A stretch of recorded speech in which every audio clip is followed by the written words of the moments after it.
సునాదస్వరము December 27.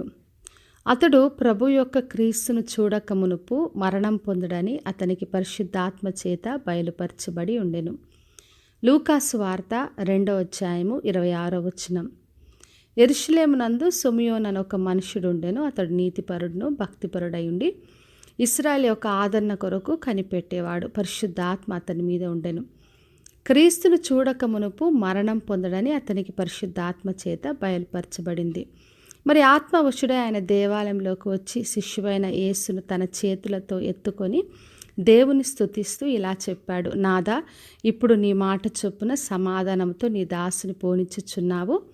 అన్యజనులకు నిన్ను బయలుపరచుటకు వెలుగుగాను, నీ ప్రజలని ఇశ్రాయేలుకు మహిమగాను, నీవు సకల ప్రజల ఎదుట సిద్ధపరచిన నీ రక్షణ నేను కన్లారా చూచితని దేవుని మహింపరిచాడు. మరి ఆయనకు బయలుపరచబడింది యేసుక్రీస్తును చూసేంత వరకు మరణం పొందడని. అదేవిధంగా ఆయన యేసు ప్రభును చూసి చేతులతో ఎత్తుకొని దేవుని స్తుతించాడు. నీవు సిద్ధపరిచిన ఈ రక్షణ నేను కన్లారా చూచితని మహింపరిచాడు. దేవుడు ఎప్పుడు కూడా ఏ మాటనైతే మనకు బయలుపరుస్తాడో తప్పక నెరవేర్చే దేవుడు. ఆలస్యమైన జరగదేమో అనుకున్నా, మనం బలహీనపడినా కూడా దేవుడు చెప్పిన ప్రతి మాటను నెరవేర్చుతాడు. ఆదికాండము 28వ అధ్యాయం 15వ వచనం రాయబడింది: నేను నీతో చెప్పినది నెరవేర్చు వరకు నిన్ను విడువను అని. దేవుడని యెహోవా యాకోబుతో చెప్పాడు, నేను నీకు తోడుగా ఉంటాను, ప్రతి వాగ్దానం నెరవేరుస్తాను, నేను నీతో చెప్పిన నెరవేర్చేంత వరకు నిన్ను విడువనని చెప్పాడు. మరి మన దేవుడు ఆయన చెప్పిన ప్రతి మాట నెరవేర్చేంత వరకు మనల్ని విడిచిపెట్టాడు. సిమియోనుకి ఏదైతే మాట ఇచ్చాడో అది నెరవేర్చేంత వరకు ఆయనకు తోడుగా ఉన్నాడు. మరి ఆయన కన్లారా చూచి స్తుతి చేశాడు.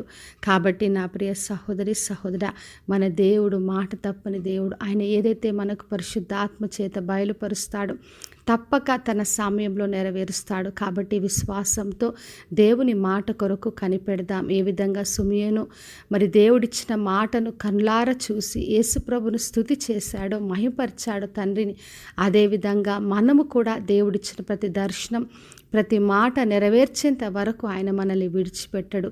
కాబట్టి విశ్వాసంతో ఆయన్ని ఆశ్రయించి ఆయన ద్వారా ప్రతి మాట నెరవేర్చబడ్డ మన కన్లారా చూద్దాం. ప్రార్థన చేసుకుందాం. పరలోకమందున్న మా తండ్రి, మా దేవ, ఈరోజు ఇచ్చిన వాగ్దానం కొరకే వందనాలు. ప్రతి ఒక్కరిని దీవించి ఆశీర్వదించండి తండ్రి. ప్రతి ఒక్కరి జీవితంలో మీరు ఇచ్చిన ప్రతి మాట నెరవేర్చి వారందరూ కన్లారా చూచి మిమ్మల్ని మహిమపరచులాగున మీ కృపను దయచేయమని యేసు నామములో అడిగి వేడుకొంచున్నాను తండ్రి, ఆమెన్. ఈ శుభవచనము వినుచున్న ప్రతి ఒక్కరి జీవితంలో నెరవేర్చబడునుగాక. నేను మీ ప్రియ సహోదరి మంజులా చరణ్.